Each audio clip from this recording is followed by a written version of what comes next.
And I promise you I'd be here, and that's why I'm here. Well, I appreciate you being here. Not for any other reason. But let me ask you this then. Let's just go at it. Just tell me what happened. You write this tweet that says that this is the actual truth. People read that tweet. Yes. And they say Elon Musk is an anti-Semite, that he is riling up this base. You're hearing it from, as I said, the White House. You're hearing it from Jewish groups all over. I think Jonathan Greenblatt from the ADL is here. There's lots of people who say this. And by the way, it's not just that. Did you read the whole thing? I did, and that's why I want to ask you about it. And the responses?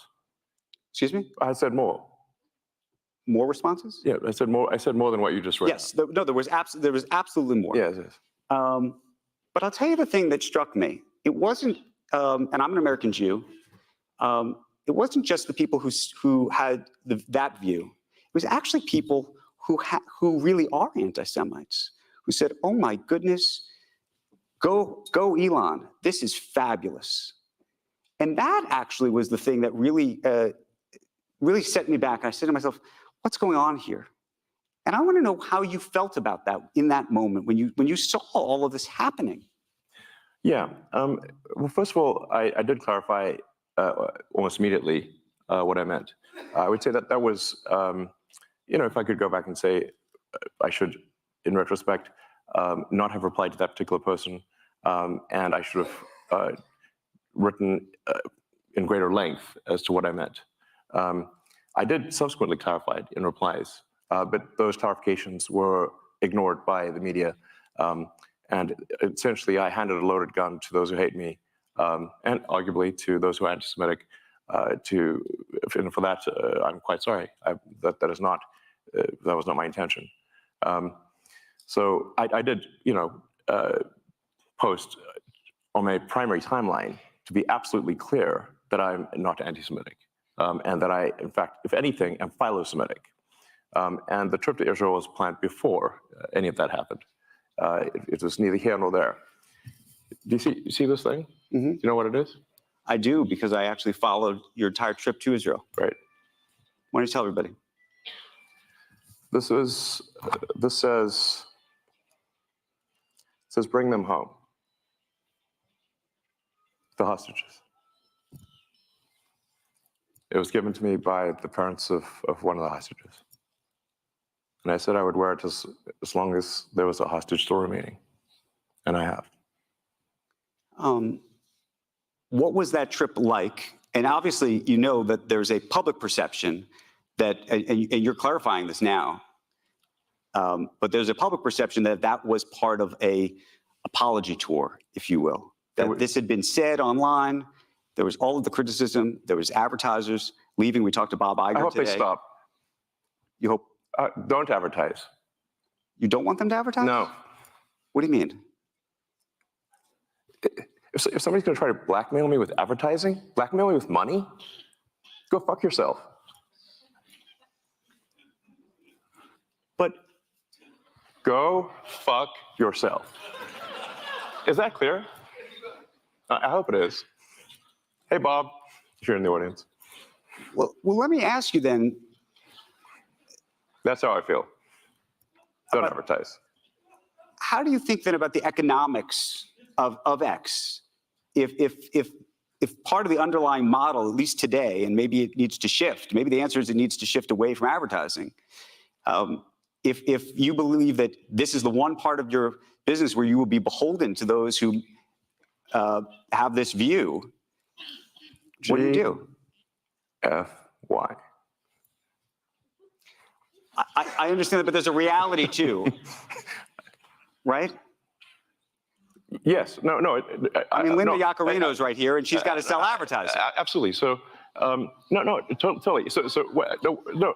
Actually, what this advertising boycott is going to do, it's going to kill the company.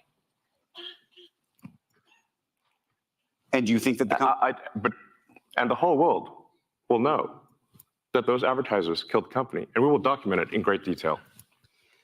But those advertisers, I imagine, are going to say, we didn't kill the company. Oh yeah. They're going to say, tell it to Earth. But they're going to say, Elon, that you killed the company because you said these things, and that they were inappropriate things, and that they didn't feel comfortable on the platform, right? That's what they're going to say. And let's see how Earth responds to that. So, okay, this goes back to We'll both make our cases, right? And we'll see what the outcome is. What are the economics of that for you? I mean, you have enormous resources, so you can actually keep this company going for a very long time. Would you keep it going for a long time if there was no advertising? I mean, if the company fails because of an advertiser boycott, it will fail because of an advertiser boycott. And that will be what bankrupted the company, and that's what everybody on Earth will know. What do you think then of the, again, this goes back to the idea of trust, though. Then it'll be gone. And it'll be gone because of an advertiser boycott. But you recognize that some of those people are going to say that they didn't feel comfortable on the platform. And I just wonder and ask you and think about that for a second. Tell it to the judge. But the judge is going to be... The judge is the public. And you think that the public is going to say that Disney is making a mistake? Yes. And they're going to boycott Disney? They already are. Well, there are some that are for lots of different reasons, but you think that this is going to, that you have the, this goes to actually the interesting of power and leverage. Let the chips fall where they may. Let the chips fall where they may. Can I ask why that is the approach? And I ask it because you've been What's the other approach? Well, you've been very particular about the approach to Tesla. When you think about the engineering involved in that, the approach to SpaceX, the approach to some of the stuff you're doing with AI has been very specific, right? There's not a let the chips fall where they may approach to those businesses, I don't think. No, we focus on making the best products. And Tesla's gotten to where it's gotten with no advertising at all. I understand that. Tesla currently sells twice as much in terms of electric vehicles as the rest of electric car makers in the United States combined. Tesla has done more to help the environment than all other companies combined. It would be fair to say that, therefore, as a leader of the company, I've done more for the environment than everyone else, and any single human on Earth. How do you feel about that? No, how do I feel about that? Yeah, no, I'm asking you personally how you feel about that, because this goes, we're talking about power and influence and... I'm saying what I care about is the reality of goodness, not the perception of it. And what I see all over the place is people who care about looking good while doing evil. Fuck them. Okay? Let me ask you this, because I think part of this, by the way, there's some people who said, look, owning X to begin with has just created problems, that you've created so many amazing things that are changing our world. And I know you want to make X this fabulous town square free speech platform, but that unto itself, that has created such a distraction of all of these things. This is the conversation we're having. We're not focused, or we're not talking at least yet, and we will. On Tesla, you have your Cybertruck deliveries tomorrow and everything else that you're doing. But yes, it will be the biggest product launch of anything by far on Earth this year. Is there any part of you, though, that just says, you know what, I just shouldn't have done this, or maybe I should sell it or give it away or do something else with the X piece of it? Yeah. Given the propensity for some of the things that you do and say on that platform to create these issues. Yeah.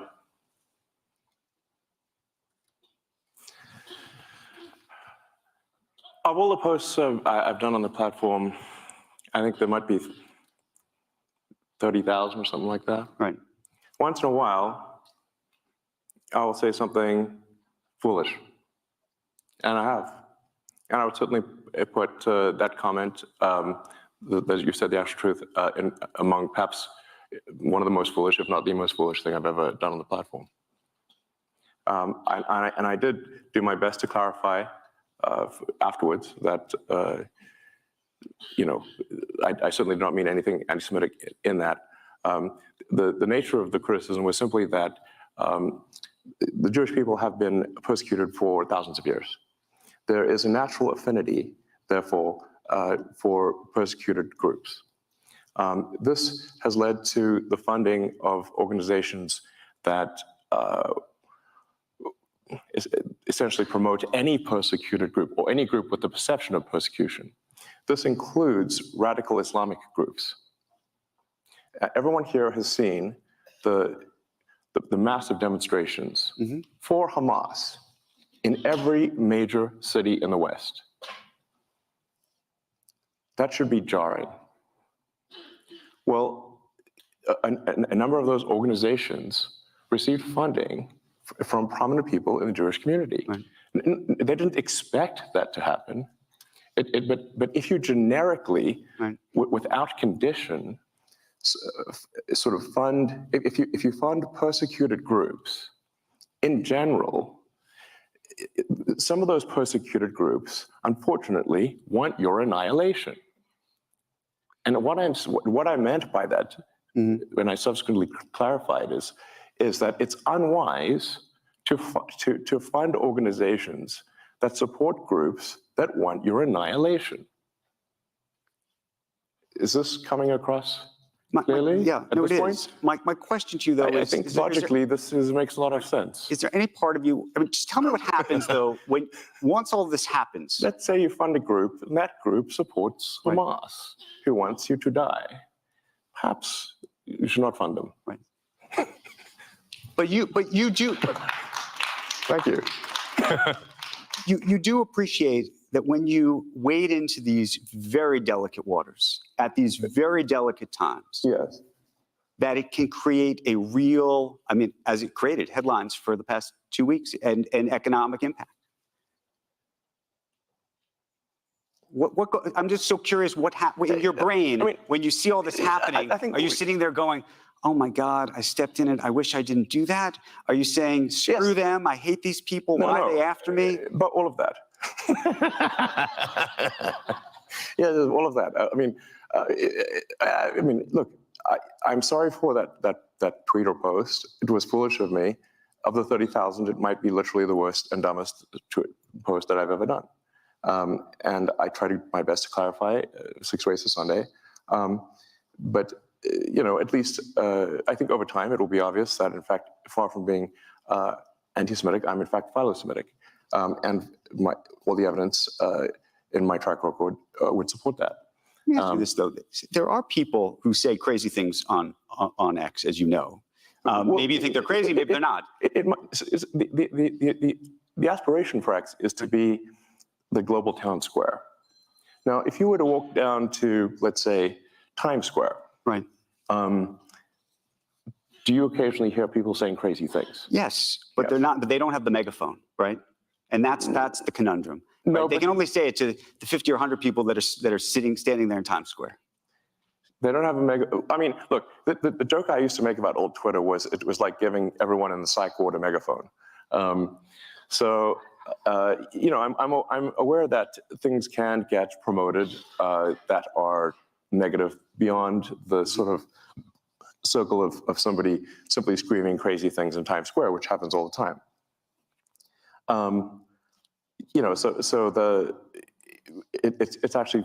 It's pretty rare for something, frankly, that is hateful to be promoted. It's not that it never happens, but it's fairly rare.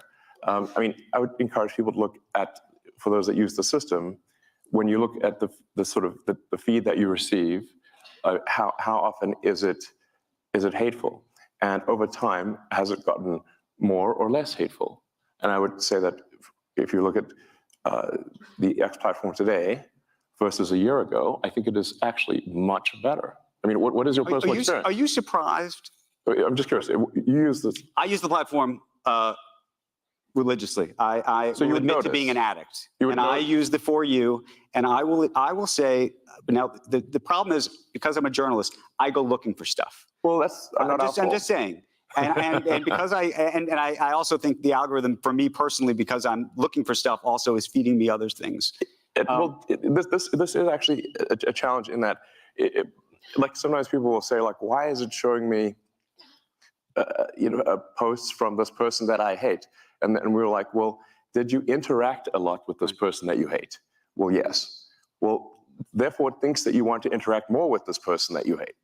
That's like a reasonable. Let me ask this: you kind of want to have an argument. When you tweet, do you ever post? Let's say post. When you post, I mean, listen, I'm open. If anyone can come up with a better word, that would be great. When you post, though, But the least bad word I can think of is post. Yeah. when you post, though, are you trying to rile up either a base or an audience? Do you recognize the power you have in that?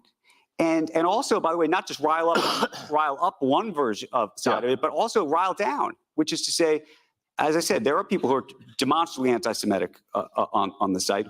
I get Jew boy things and all sorts of things that come my way. Hey, for a while they thought I was Jewish, so they would, I'd get it too. But the question is, my name is super Jewish. Do you ever think to yourself, you know what? I'm going to go online and I'm going to say, these people, I condemn these people that are on my site saying these things. Because I think I have. You say I've condemned anti-Semitism, but do you ever go? Yeah, I said I literally posted I condemn anti-Semitism in all its forms. Like that is a literal, I believe, literal post that I made. I mean, I'm like, listen, if I can get out the thesaurus, if you, and we could, let me ask you a different question. You compose it, I'll post it. Okay, let me ask you this.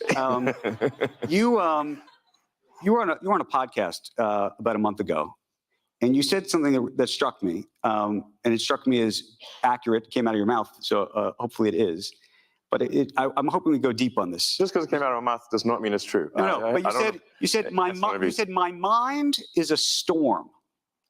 I don't think most people would want to be me. They may think they want to be me, but they don't know. They don't understand. What did you mean by that? What was your mind being a storm? And I think it. I mean, I have known you for quite some time. I think it is a bit of a storm. Yes. Yeah, I mean, in as much as a weather metaphor makes sense, my mind often feels like a very wild storm. I mean, I have a fountain of ideas. I mean, I have more ideas than I can possibly execute. So I have no shortage of ideas. Innovation is not the problem. Execution is the problem. I've got a million ideas. I mean, I've got an entire design for an electric supersonic vertical takeoff jet, but I just can't do that as well. I've had that for 10 years. And there's a million things. Is your storm a happy storm?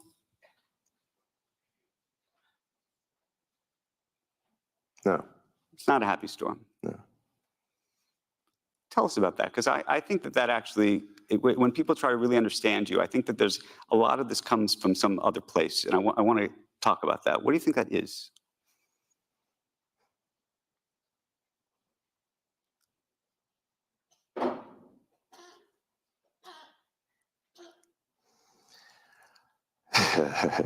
we should need like a psychiatrist couch here or something. I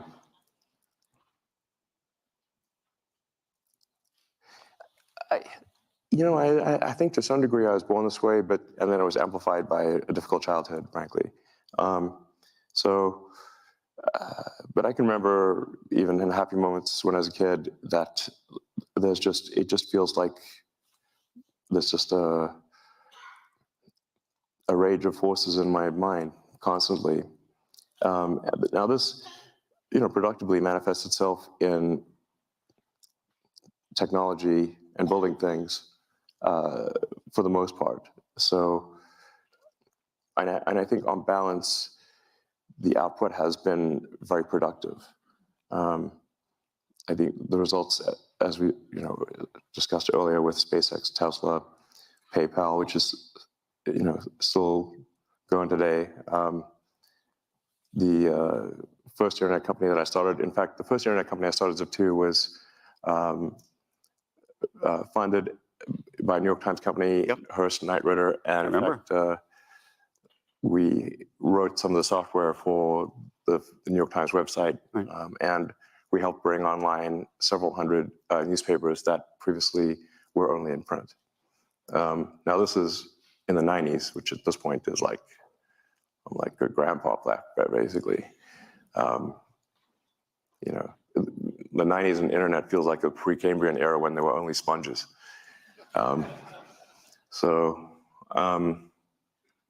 Anyway, so I feel like a lot of productive things have been done, and you can also look at Tesla as being sort of many companies in one.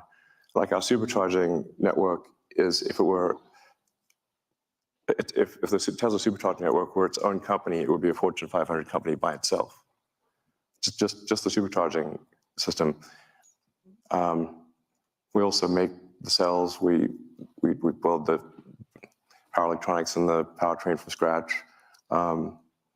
We have the most innovative structural design, the largest castings ever used. We have the best manufacturing technology at Tesla, better manufacturing technology than companies that have been doing it for 100 years. So these demons of the mind, are for the most part harnessed to productive ends. Okay, so let me ask a But question that about that. doesn't mean that once in a while they, go wrong. But and this is a question I think a lot of people, are always trying to figure out about not just you, but sometimes themselves. Meaning, what is driving all of this? You're doing all of these things. Do you think that you would be as successful, whatever success is, if it wasn't being driven by I think that there's something you're trying to prove, either to yourself or to somebody. I don't know. We're all trying to prove something. Maybe I'm trying to prove it to my mother. I don't know. No, if I were to describe my philosophy, it is a philosophy of curiosity. I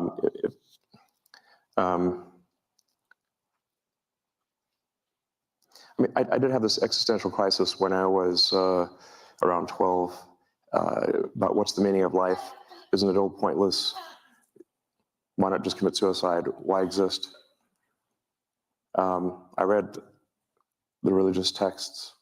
I read the philosophy books that, especially the German philosophy books, made me quite depressed, frankly. One should not read Schopenhauer and Nietzsche as a teenager. But then I read Douglas Adams' Hitchhiker's Guide to the Galaxy, which is a book on philosophy in the form of humor. And the point that Adams was making there was that we don't actually know what questions to ask. That's why he said that, the answer is 42. Like, basically, Earth's a giant computer, and it came up with the answer 42. But then to actually figure out what the question is, that's the actual hard part. I think this is generally true also in physics. At the point at which you can properly frame the question, the answer is actually the easy part. So my motivation then was that, well, my life is finite, really a flash in the pan on a galactic time scale. But if we can expand the scope and scale of consciousness, then we are better able to figure out what questions to ask about the answer that is the universe. And maybe we can find out the meaning of life, or even what the right question to ask is. Where did we come from? Where are we going? Where are the aliens? Are there aliens? And these questions. And is there new physics to discover? Or is this, because there seems to be some real questions around dark matter and dark energy. And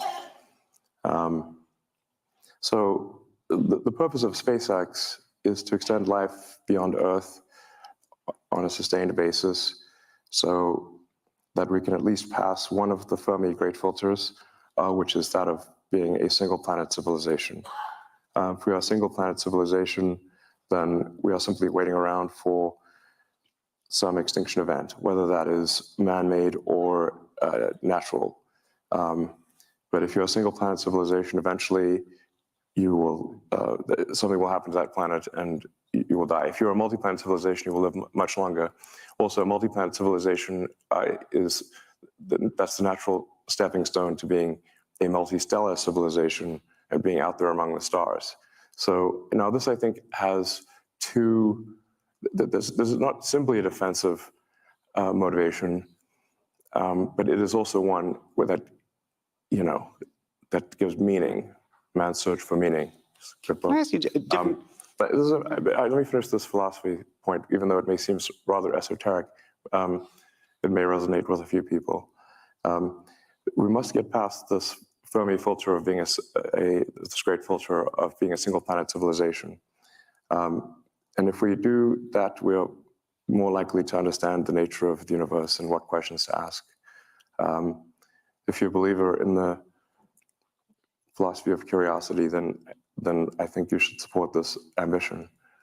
But it's more, being a multi-planet species is more than simply, life insurance for life collectively.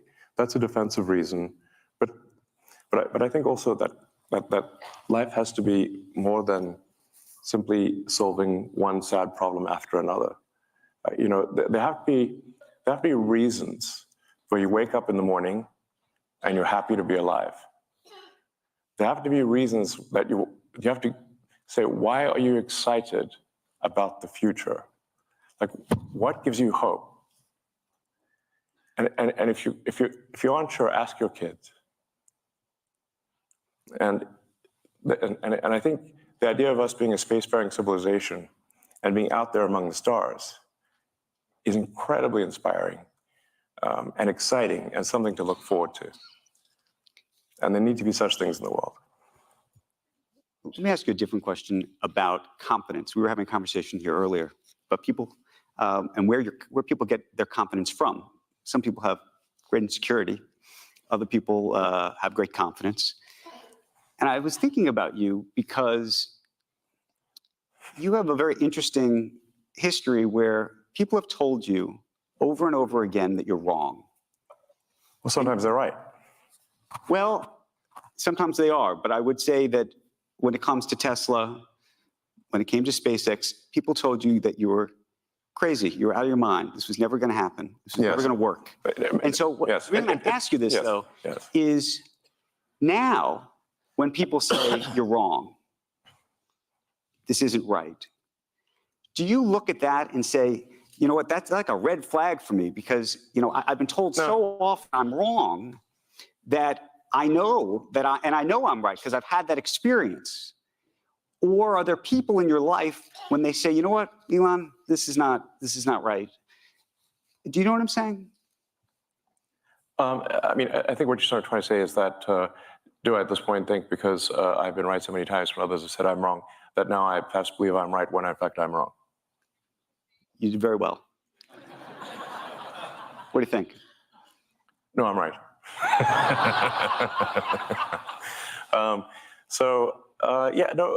Look, here's the thing. Physics is unforgiving. Physics is unforgiving. So, I have, these various little sayings that I've come up with, that physics is the law and everything else is a recommendation. Right. In the sense that you can break any law made by humans, but try breaking a law made by physics. That's much more difficult. So if you are wrong and persist in being wrong, the rockets will blow up and the cars will fail. Right. So this is, we're not trying to figure out what flavor of ice cream is the best flavor of ice cream. Right. Like, if there's 1,000 things that can happen on a rocket flight, and only one of them gets the rocket to orbit. And so being wrong results in failure when dealing with physical objects. But that's the interesting part. So now you've built these great companies that physically, the physics of them are enormously successful. So successful, arguably, that you have leverage over everybody else, right? Nobody else can do Starlink. Nobody else can get the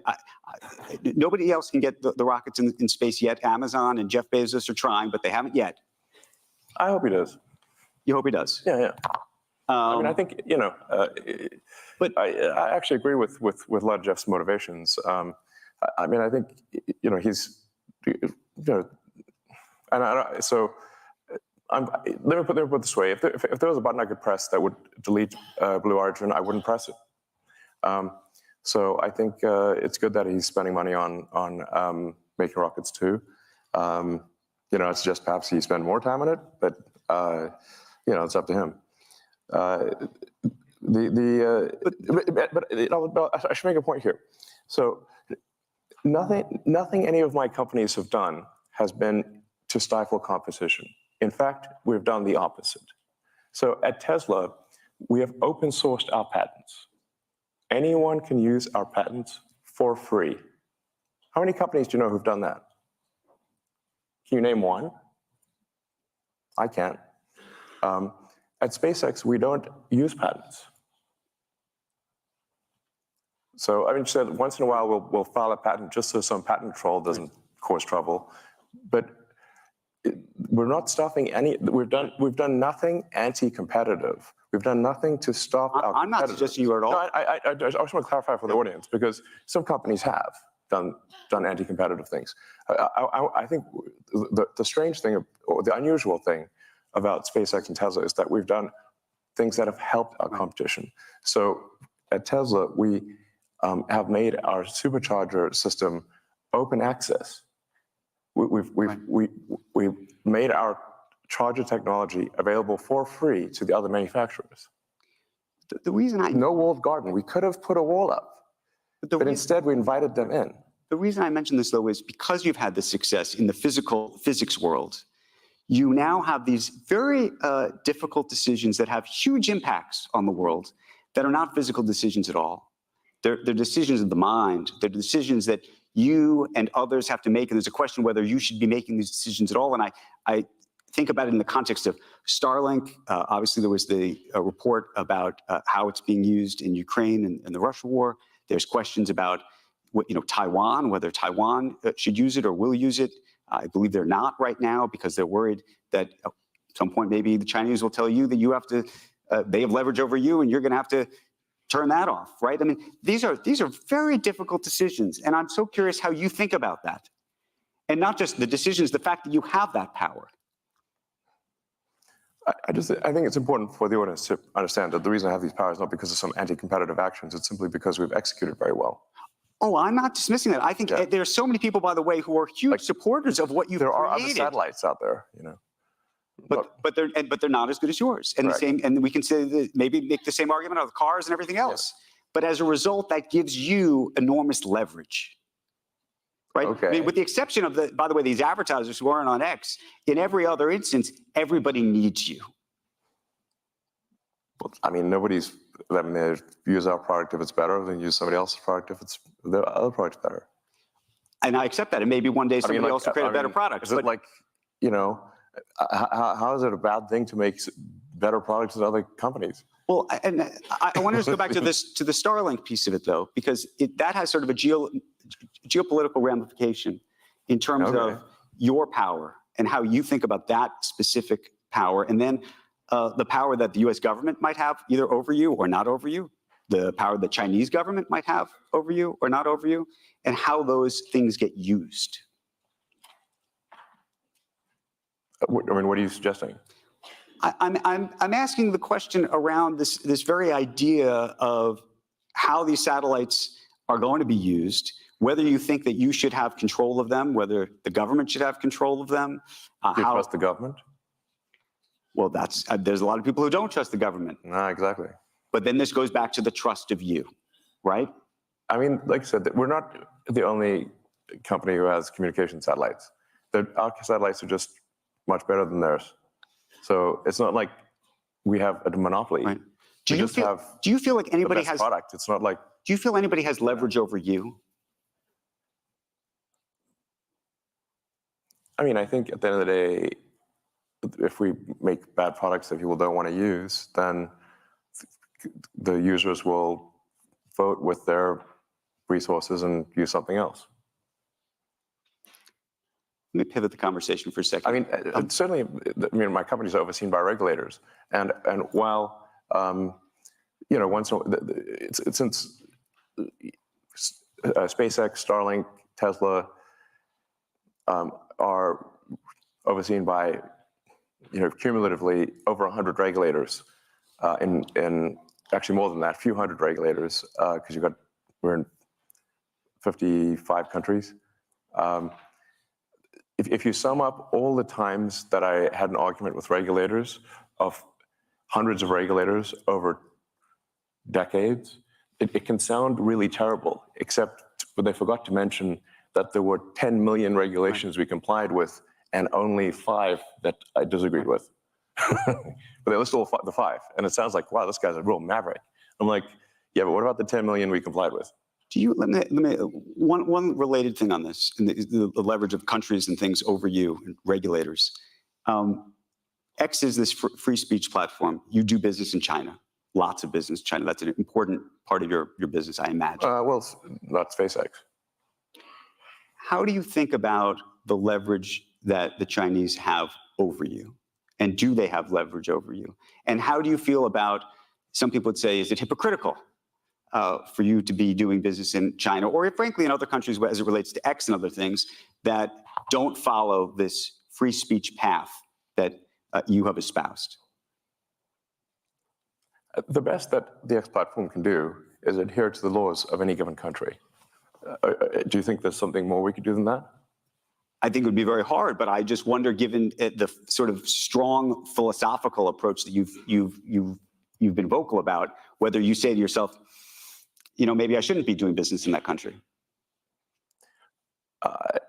Well, first of all, Starlink and SpaceX are no business in China whatsoever. Tesla has one of 4 vehicle factories in China, and China is, you know, I don't know, a quarter of our market or something like that. So it's a quarter of the market of one company. The same is true, by the way, of all the other car companies. They also have something on that order of a quarter of their sales in China. So if that's a problem for Tesla, it's a problem for every car company. I mean, I think one has to be careful about not conflating the various companies, because I can only do things that are within the bounds of the law. I cannot do beyond that. My aspiration is to do as much good as possible and to be as productive as possible within the bounds of what is legal. More than that, I cannot do. I want to pivot and talk about AI for a moment. We had Jensen Huang here, who's a big fan of yours, as you know. Yeah, Jensen's awesome. Talked about bringing you the first box, by the way, yes. With Ilya, interestingly enough. Yes. Back in 2016, I think. There's a video of Jensen and me unpacking the first AI computer at OpenAI. So I'm so curious what you think of what's just happened over the past 2 weeks while you were dealing with this other series of headlines. There was a whole other series of headlines OpenAI, so far. at OpenAI. What did you think? Well, you founded it, co-founded it. Co-founded it, yeah. Well, the whole arc of OpenAI, frankly, is a little troubling, because the reason for starting OpenAI was to create a counterweight to Google and DeepMind, which at the time had 2/3 of all AI talent and basically infinite money and compute, and there was no counterweight. It was a unipolar world. And Larry and Paige and I used to be very close friends, and I would stay at his house, and I would talk to Larry into the late hours of the night about AI safety. And it became apparent to me that Larry did not care about AI safety. I think perhaps the thing that gave it away was when he called me a speciesist for being pro-humanity. As in, you know, like a racist, right, but for species. So I'm like, wait a second, what side are you on, Larry? And then I'm like, okay, listen, this guy's calling me a speciesist. He doesn't care about AI safety. We've got to have some counterpoint here, because this seems like we could be, this is no good. So OpenAI was actually started, and it was meant to be open source. I named it OpenAI after open source. It is in fact closed source, super closed. It should be renamed super closed source for maximum profit AI. So, because this is what it actually is. I mean, fate loves irony. I mean, in fact, a friend of mine says like the way to predict outcomes is the most ironic outcome is the most. It's like this Occam's razor, like the simplest sort of explanation is most likely. And my friend Jonah's view is that the most ironic outcome is the most likely, and that's what's happened with OpenAI. It's gone from an open source foundation, a 501c3, to suddenly it's like a $90 billion for-profit corporation with closed source. So I don't know how you go from here to there, but that seems like I don't know how you get, I don't know, is this legal? And I'm like, that's legal? So as you saw Sam Altman get ousted Yeah, by somebody you know, Ilya, and Ilya was a friend of yours. yes. You brought him there. Your relationship with Larry Page effectively broke down over you recruiting him away, I think. That's correct. That was the fight. That was the, Larry refused to be friends with me after I recruited Ilya. And so here's Ilya apparently saying something is very wrong. I think we should be concerned about this because I think Ilya actually has a strong moral compass. He thinks about, he really sweats it over questions of what is right. And if Ilya felt strongly enough to want to, fire Sam, well, I think the world should know what was that reason. Have you talked to him? I've reached out, but he doesn't want to talk to anyone. Have you talked to other people behind the scenes as this is all happening? I've talked to a lot of people. Nobody, I've not found anyone who knows why. Have you? I think we are all still trying to find out. I mean, look, one of two things is either it was a serious thing and we should know what it is, or it was not a serious thing and then the board should resign. What do you think of Sam Altman? I have mixed feelings about Sam. I do, the ring of power, can corrupt. And this is the ring of power. So,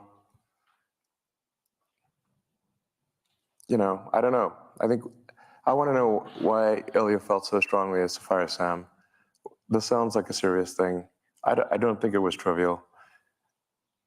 And I'm quite concerned that there's some, dangerous element of AI that they've created. Discovered. Yes, You think they've discovered something. that would be my guess. Where are you with your own AI efforts relative to where you think OpenAI is, where you think Google is, where you think the others are? I mean, on the AI front, I'm in somewhat of a quandary here because I've thought AI could be something that would change the world in a significant way since I was in college. I mean, like 30 years ago. So the reason I didn't go build AI right from the get-go was because I was uncertain about which edge of the double-edged sword would be sharper, the good edge or the bad edge. So I held off on doing anything on AI. I could have created, I think, the leading AI company, and kind of OpenAI actually kind of is that, because I was just uncertain if you make this magic genie, what will happen? Whereas I think building sustainable energy technology is much more of a single-edged sword that is single-edged good. Making life multiplanetary, I think single-edged good. Starlink, mostly single-edged good. I mean, giving people better connectivity to people that don't have connectivity or too expensive, I think is very very much a good thing. Starlink was instrumental, by the way, in halting the Russian advance, and the Ukrainians said so. I think but with AI, you've got the magic genie problem. You may think you want a magic genie, but once that genie's out of the bottle, it's hard to say what happens. How far are we away from that genie being out of the bottle, you think? We think it's already out? I mean, the genie is certainly poking its head out. The AGI, the idea of artificial general intelligence, given what you now are working on yourself, and you know how easy or hard it is to train, to create the inferences, to create the weights. I hope I'm not getting too far in the weeds of just how this works, but those are the basics behind the software end of this. It's funny, all these weights, they're just basically numbers in a comma-separated value file. And that's our digital God. the CSV file. Found that funny. But that's kind of literally what it is. So I think it's coming pretty fast, you know. Is that, I mean, you famously have admitted to overstating how quickly things will happen, but how quickly do you think this will happen?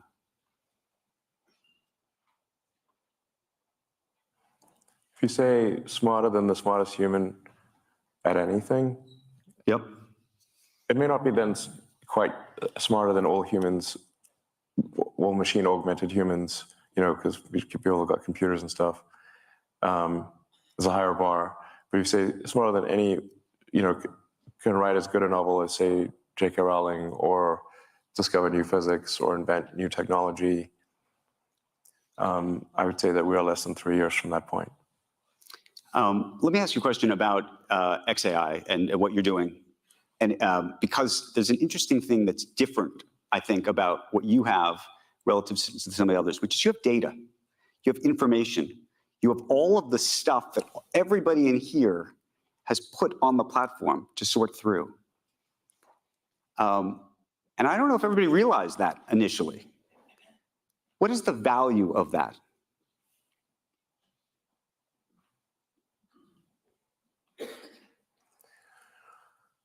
Yeah, I mean, data is very important. You could say data is probably more valuable than gold. But then maybe you have actually, maybe you have more, maybe you have the gold in X in a different way, in a way, again, that I don't know if the public appreciates what that means. Yes, X is might be the single best source of data. I mean, it is, there are more, you know, links that go to, people click on more links to X than anything else on Earth. Sometimes people think Facebook or Instagram is a bigger thing, but actually there are more links to X than anything. This is public information, you can Google it. Okay, let me ask you so it is where you would find what is happening right now on Earth at any given point in time. The whole OpenAI drama played out, in fact, on the X platform. So it is one of the, it's not, you know, Google certainly has a massive amount of data, so does Microsoft. So it's not like, but it is one of the best sources of data. Can I ask you an interesting IP issue, which I think is actually something I can say as somebody who's in the creator business and journalistic business and whatnot, or care about copyright. So one of the things about training on data has been this idea that you're not going to train, or that these things are not being trained on people's copyrighted information. Historically, that's been the concept. Yeah, that's a huge lie. Say that again? Yes, these AIs are all trained on copyrighted data, obviously. So you think it's a lie when OpenAI says that this is not, none of these guys say they're training on copyrighted data? Oh, that's a lie. It's a lie, yeah, straight up. It's a straight up lie. Okay. 100%. So then, obviously, it's been trained on copyrighted data. Okay, so let me ask you a second question, which is all of the people who have been uploading. I mean, it's like one every minute. Yeah. All of the people who have been uploading articles, the best quotes from different articles, videos to X. All of that can be trained on. And it's interesting because people put all of that there, and those quotes have historically been considered fair use, right? People are putting those quotes up there. And individually, on a fair use basis, you'd say, okay, that makes sense. But now there are people who do threads, and by the way, there may be multiple people who've done, you know, an article that has 1,000 words. Technically, all 1,000 words could have made it onto X somehow. And effectively, now you have this remarkable repository. And I wonder how you think about that, again, and how you think the creative community and those who were the original IP owners should think about that.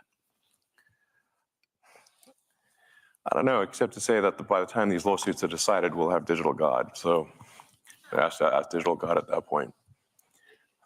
These lawsuits won't be decided before on a time frame that is relevant. Is that a good thing or a bad thing? I think we live, you know, there's that, I don't know if it's actually a real Chinese saying or not, but may you live in interesting times. Right. There's apparently not a good thing. But I would prefer to, personally, I would prefer to live in interesting times.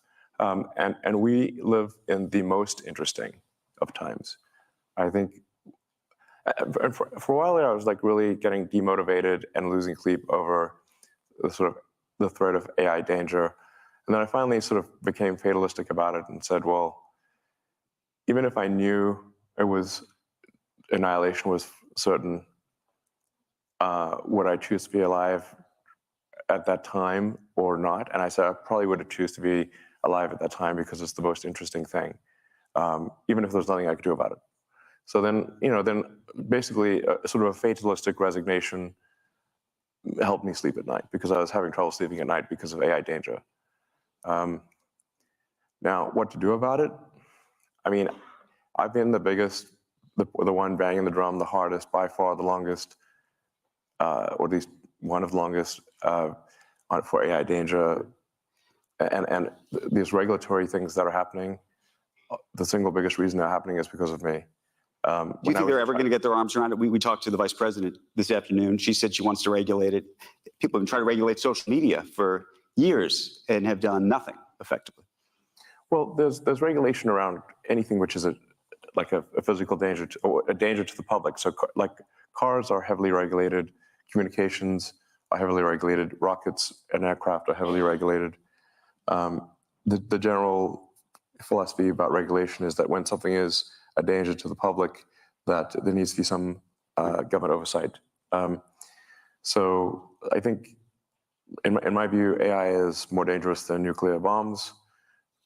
And we regulate nuclear bombs. You can't just go make a nuclear bomb in your backyard. I think we should have some kind of regulation with AI. Now, this tends to cause the AI accelerationists to get up in arms because they think AI is sort of heaven, basically.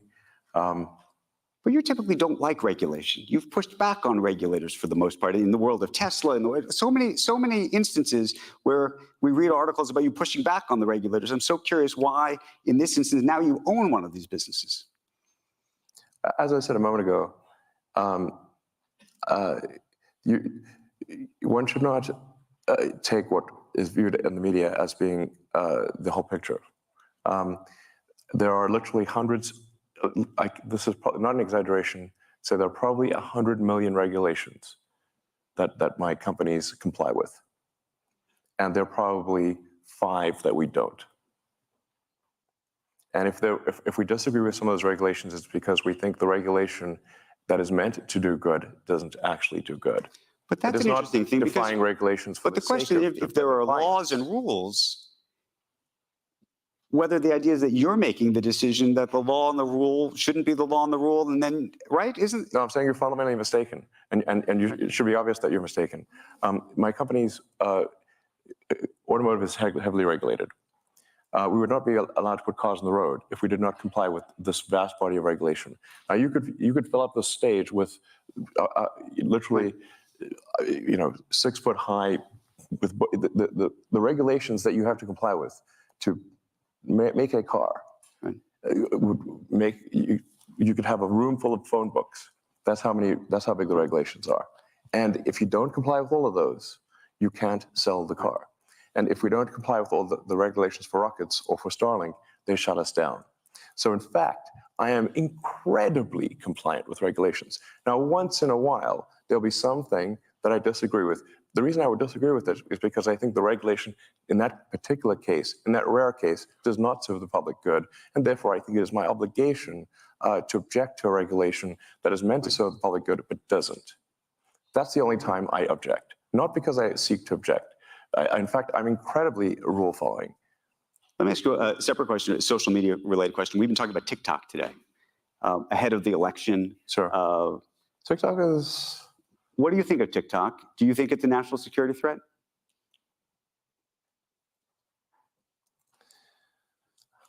I don't use TikTok. Say that again? You don't? I don't personally use it. But for people for teenagers and people in their 20s, they seem almost religiously addicted to TikTok. Some people will watch TikTok for like 2 hours a day.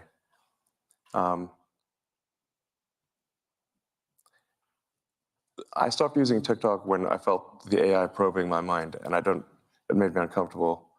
So I stopped using it. And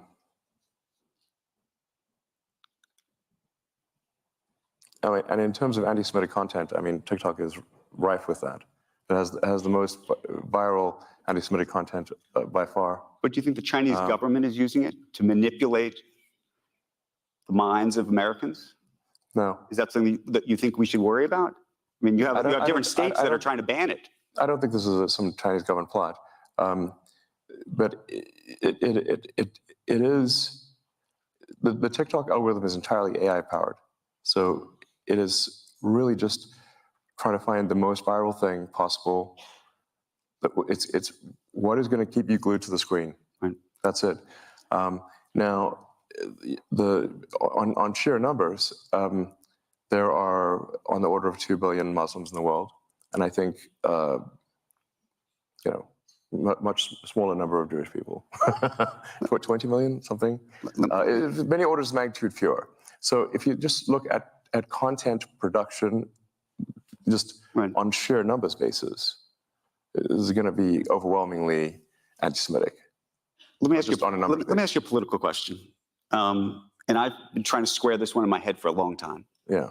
In the last 2 or 3 years, you have moved decidedly to the right, I think. Have I? Well, we can discuss this. I think that you have been espousing and promoting a number of Republican candidates and others. You've been very frustrated with the Biden administration over, I think, unions and feeling like they did not respect what you've created. Well, I mean, without doing nothing to provoke the Biden administration, they held an electric vehicle summit at the White House and specifically refused to let Tesla attend. This was in the first 6 months of the administration. And we inquired, we literally make more electric cars than everyone else combined. Why are we not allowed? Why are you only letting Ford, GM, Chrysler, and UAW, and you're specifically disallowing us from the EV summit at the White House? We'd done nothing to provoke them. Then Biden went on to add insult to injury and publicly said that GM was leading the electric car revolution. This was in the same quarter that Tesla made 300,000 electric cars and GM made 26. Does that seem fair to you? So, but tell me this then. It doesn't seem fair. And I've asked repeatedly. You've probably seen me. And by the way, I had a great relationship with Obama. So there's not a.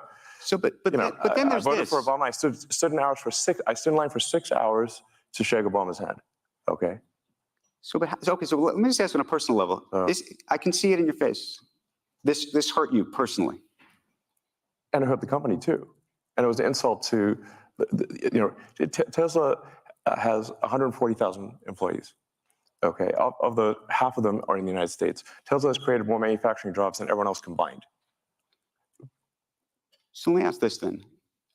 You've devoted at least the last close to 20 years of your life, if not more, to the climate change, trying to get Tesla off the ground, in part to improve climate. You've talked about that. Yeah, a real right-wing motive. Repeatedly. God, far right, if anything. I understand that. And then it's reverse psychology next level. Well, no, but so here's then the question, which is how do you square the support that you have given? I believe you were at a fundraiser for Vivek Ramaswamy, for example, who says that the climate issue is a hoax, right? Yeah, I disagree with him on that. But I would think that would be such a singular issue for you. I would think that the climate issue is such a singular issue for you that actually it would disqualify almost anybody who didn't take that issue seriously. Well, I haven't endorsed anyone for president. I mean, I wanted to hear what Vivek had to say because I think some of his things some of the things he says I think are pretty solid. He's concerned about government overreach, about government control of information. The degree to which old Twitter was basically a sock puppet of the government was ridiculous. So, it seems to me that there's a very severe violation of the First Amendment in terms of how much government control, how much control the government had over old Twitter, and it no longer does. So, there's a reason for the First Amendment. The reason for the First Amendment for freedom of speech is because the people that immigrated to this country came from places where there was not freedom of speech, and they were like, you know what, we got to make sure that that's constitutional, because where they came from, if they said something, they'd be put in prison, or there'd be, something bad would happen to them. So, and freedom of speech, you have to say, when is it relevant? It's only relevant when someone you don't like can say something you don't like, or it has no meaning. And as soon as you sort of, throw in the towel and concede to censorship, it is only a matter of time before someone censors you. And that is why we have the First Amendment. Could you see yourself voting for President Biden? If it's a Biden-Trump election, for example? I think I would not vote for Biden. You'd vote for Trump? I'm not saying I'd vote for Trump, but I mean, this is definitely a difficult choice here. Would you vote for Nikki Haley? Nikki Haley, by the way, wants all social media names to be exposed, as you know. No, I think that's outrageous. Yeah, no, I'm not going to vote for some pro-censorship candidate. Like I said, I mean, I think you have to consider that there is a lot of wisdom in these amendments. I mean, the Constitution, and a lot of things that we take for granted here in the United States that don't even exist in Canada. There's no constitutional right to freedom of speech in Canada. So, and there's no Miranda rights in Canada. People think you have the right to remain silent. You don't actually in Canada. So, I'm half Canadian. I can say these things, I suppose. But you just got the freedom of speech is incredibly important. Even when people, and like I said, it's actually especially important. In fact, it is only relevant when people you don't like can say things you don't like. And do you think right now that they're meaningless? You think right now the Republican candidates or the Democrats are more inclined? I mean, this is where you go to, I assume, to woke and anti-woke and the mind virus issue that you've talked about. Which party do you think is more pro freedom of speech, given all the things you've seen? Because we also see, yes. DeSantis, preventing people from reading certain things. Maybe you think that's correct. No, look, we actually are in an odd situation here, where, on balance, the Democrats appear to be more pro censorship than the Republicans. And that used to be the opposite. It used to be, the left position was freedom of speech. I believe at one point, the ACLU even defended the right of someone to claim that they were Nazi or something like that. So there really were the left was freedom of speech is fundamental. And I mean, my perception, perhaps it isn't accurate, is that the pro-censorship is more on the left than the right. We certainly get more complaints from the left than the right, let me put it that way. But my aspiration for the X platform is that it is the best source of truth, or the least inaccurate source of truth. And well, I don't know if people believe me or not, but I think honesty is the best policy. And I think that the truth will win over time.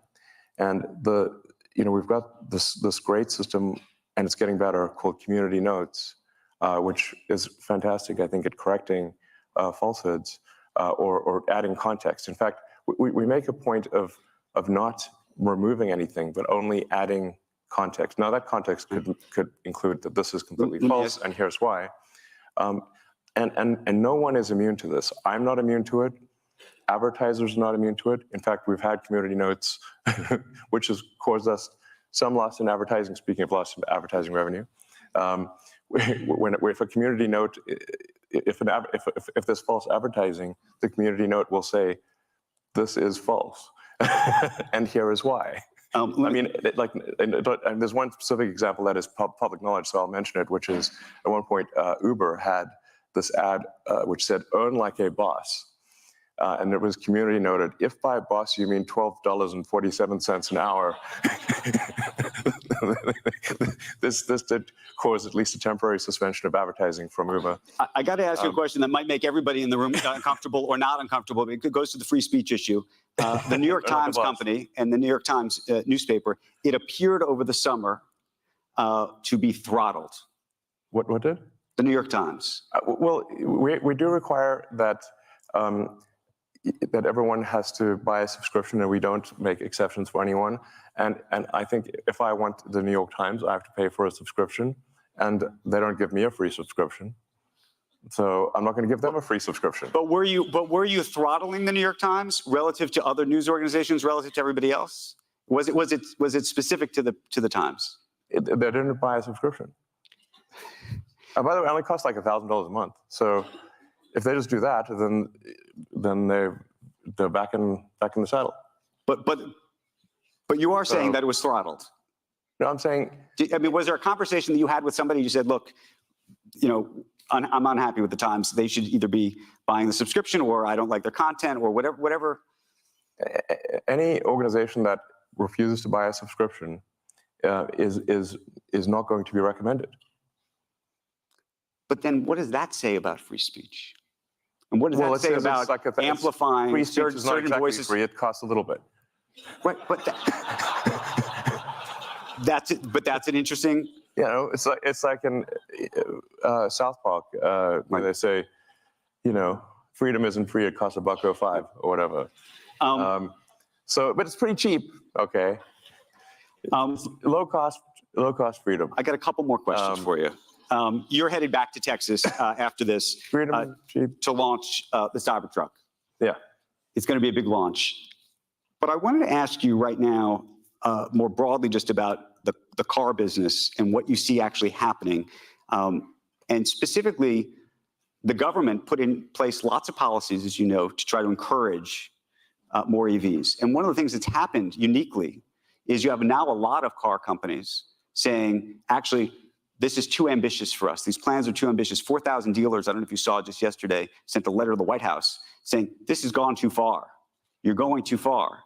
You had this anti-EV? It was this is going too fast, too far, and that there's not enough demand. Underneath all of this is this idea that maybe there's not enough demand for EVs, that the American public has not bought into they bought into it with your company, but they haven't bought into it broadly enough. Well, I think if you make a compelling electric car, people will buy it, no question about it. I mean, electric car sales in China are gigantic. That's by far the biggest category. Right. And I think that would be the case, you know. I mean, it's worth noting, okay, so probably the best refutation of that is that the Tesla Model Y will be the best-selling car of any kind on Earth this year. Of any kind, gasoline or otherwise. Is there another car company that you think is doing a good job with EVs? I mean, I think the Chinese car companies are extremely competitive. By far, our toughest competition is in China. So, I mean, there's a lot of people who out there who think like the top 10 car companies are going to be Tesla, followed by 9 Chinese car companies. I think they might not be wrong. So, China is super good at manufacturing, and the work ethic is incredible. So, you know, like if we consider different leagues of competitiveness at Tesla, we consider the Chinese league to be the most competitive. And by the way, we do very well in China because our China team is the best China. How worried are you that the unionization effort that just took place well, I shouldn't say effort, but the new wages and the like at GM and Ford that they're coming for you? and they are coming for you, what is that going to mean to you and your business? Well, I think it's generally not good to have an adversarial relationship between people on the line, one group at the company and another group. In fact, I disagree with the idea of unions, but perhaps for a reason that is different than people may expect, which is I just don't like anything which creates kind of a lords and peasants sort of thing. And I think the unions naturally try to create negativity in a company and create a kind of sort of lords and peasants situation. There are many people at Tesla who have gone from working on the line to being in senior management. There is no lords and peasants. Everyone eats at the same table. Everyone parks in the same parking lot. At GM, there's a special elevator only for senior executives. We have no such thing at Tesla.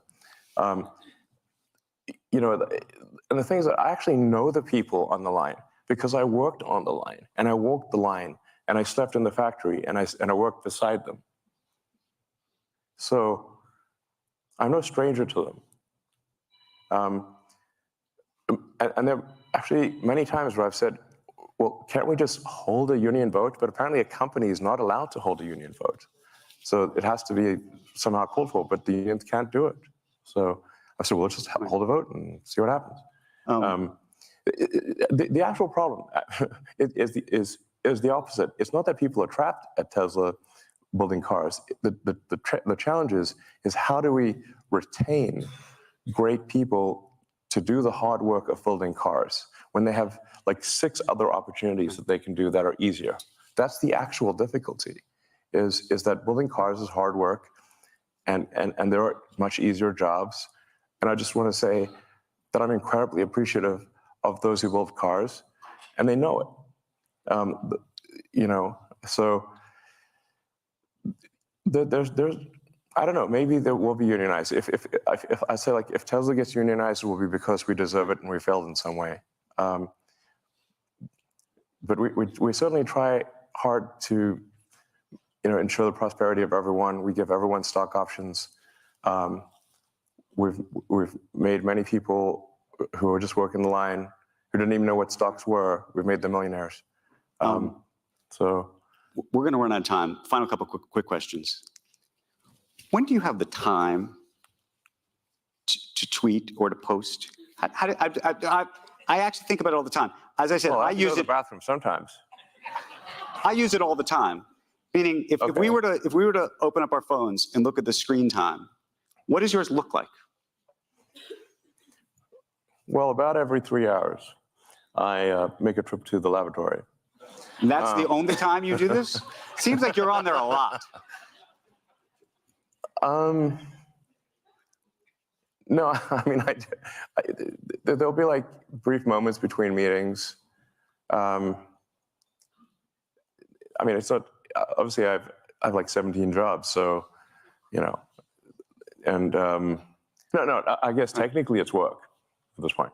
It is, but I'm thinking just in terms of your mind share. I mean, by the way, there's a lot of people who should be working who are on this app. Technically, posting on Twitter or X is work. It does count as work. So that's, there's that. But no, I mean, I think I'm on. Well, I guess usually probably I'm on for longer than I think I am. But I know, but do you think that's 5 hours a day, 4 hours? If you look at the screen time of like number of hours per week, sometimes that's a scary number. It's probably, I don't know, it's a little over an hour a day or something like that. Just an hour a day? If we really looked at this together, do you have your phone with you? Yeah. You want to look? Okay. Okay, here we go. You ready? Screen time. Hit general. Screen time. Sometimes this is a scary number, but I know. That's why I thought.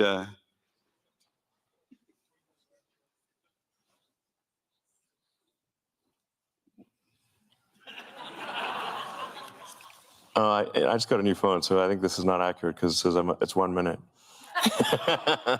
Pretty sure it's more than that.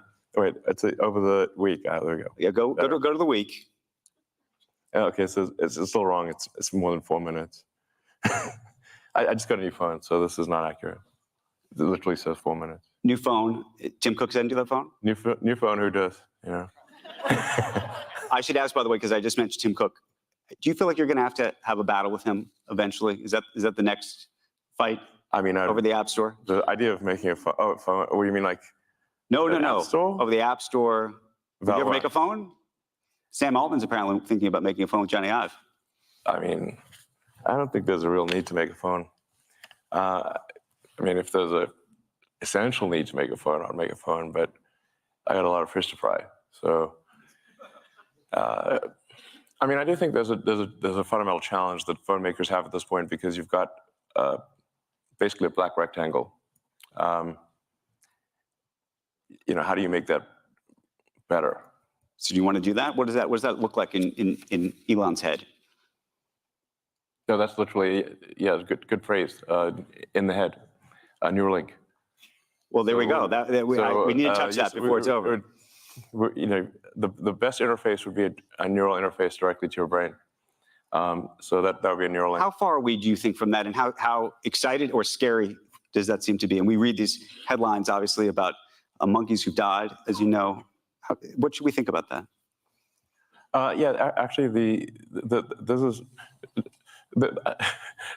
the USDA inspector who came by the Neuralink facilities literally said in her entire career she has never seen a better animal care facility. We are the nicest to animals that you could possibly be, even to the rats and mice, even though they did the plague and everything.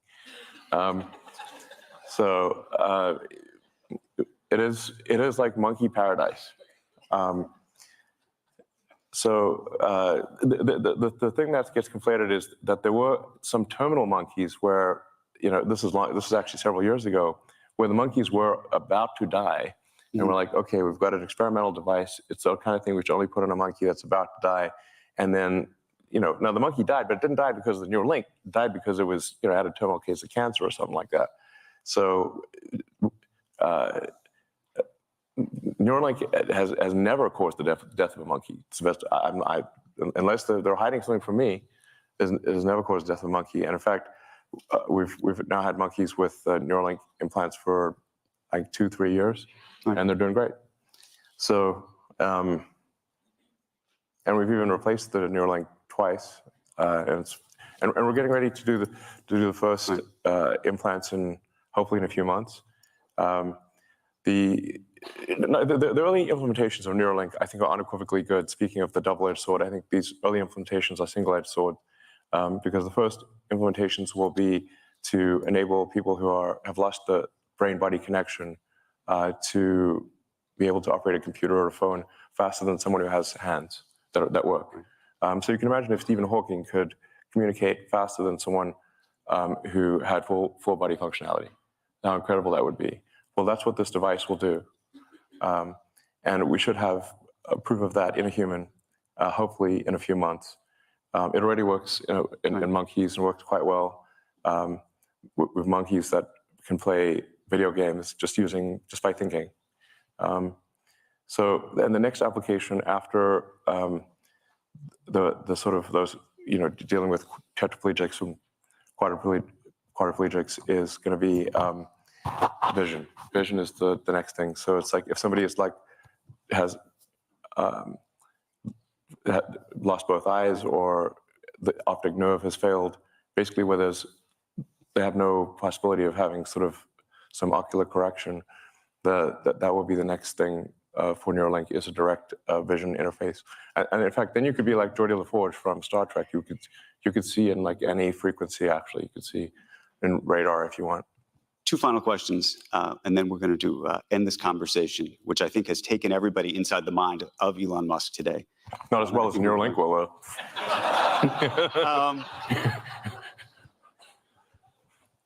It actually goes to self-driving cars and vision and everything else. And I asked this question of Pete Buttigieg, Transportation Secretary. It's actually something you retweeted, so I wanted to ask you the same question. There's a big question about autonomous vehicles and the safety of them, but there's also a question about when it will be politically palatable in this country for people to die in cars that are controlled by computers, which is, say we have 35, 40,000 deaths every year in this country. Yeah. If you could bring that number down to 10,000, 5,000, that might be a great thing. But do we think that the country will accept the idea that 5,000 people, that your family might have perished in a vehicle as a result, not of a human making a mistake, but of a computer? Yes. Well, first of all, humans are terrible drivers. So people text and drive, they drink and drive, they get into arguments, they do all sorts of things in cars that they should not do. So it's actually remarkable that there are not more deaths than there are. What we'll find with computer driving is, I think, probably an order of magnitude reduction in deaths. I think now, and the U.S. has actually far fewer deaths per capita than the rest of the world. If you go worldwide, I think there's something close to 1 million deaths per year due to automotive accidents.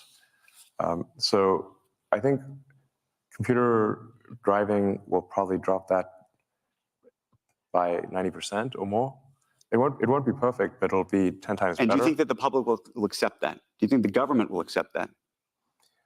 Well, in large numbers, it will simply be so obviously true that it really cannot be denied. And what do you think? I know we've talked about the timeline before, and I know people have criticized you for putting out timelines that may not have come true just yet. But what do you think it really is? And by the way, do you ever say to yourself, "Oh, I shouldn't have said that"? Sure, of course. Wait, I should have said that. Yeah, I'm optimistic about. I think I'm like naturally optimistic about timescales, and if I was not naturally optimistic, I wouldn't be doing the things that I'm doing. I certainly wouldn't have started a rocket company or a electric car company if I didn't have some sort of pathological optimism, frankly. As you pointed out, many people said they would fail, and in fact, I agreed with them. I said, yes, it probably will fail, and they're like, okay. But I thought SpaceX and Tesla had less than a 10% chance of success when we started them. Yeah. Anyway, but the self-driving thing is I've been optimistic about it. We've certainly made a lot of progress. If anybody has tried has been using the sort of full self-driving beta, the progress is, every year has been substantial. It's really now at the point where, in most places, it'll take you from one place to another with no interventions. And the data is unequivocal that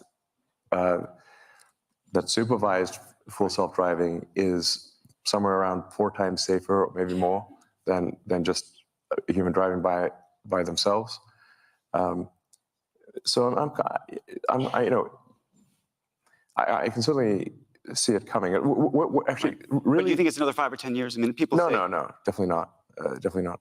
And do you feel like investors have invested in something that hasn't happened yet? Is that fair to them? And that's the other question that people have about that. Well, I think they've all, with rare exception, thought it wasn't happening. So they were investing despite thinking, they're very clear that they don't think it's real. So they're not saying, oh, we just believe everything Elon says, hook, line, and sinker. But the thing is that, I would be a fair criticism of me to say that I'm late, but it isn't. But I always deliver in the end. Let me ask you the final question. I took note of this. It was November 11th, and you took to Twitter and you wrote only 2 words. You said, amplify empathy. Right. I was taken aback by that, given all the things that have been going on in the world. Do you remember what you were thinking? Well, I think it's quite literally. I understand it, but what was going on? Why did you write that? Well, I was encouraging people to amplify empathy. Literally. I tend to be quite literal. But was there something that had happened that you had seen that you said to yourself, I want to say that? I think I was talking to some friends, and we all agreed that we should try to amplify empathy, and so I wrote amplify empathy. If you wanted an unvarnished look inside the mind of Elon Musk, I think you just saw it. Look, sometimes it's pretty simple, you know. Elon Musk, thank you very, very much for the conversation. All right, thank you. Appreciate it very, very much. Thank you. Thank you so much. Here, take that with you for a second. I'm just going to say a thank you to everybody who stuck around for what has been a remarkable day. We are so appreciative of everybody who has been with us for so many years, coming back to this every year. So thank you, thank you, thank you. I hope you had a great day, and I hope we have an opportunity to do this again. Elon Musk, everybody, thank you.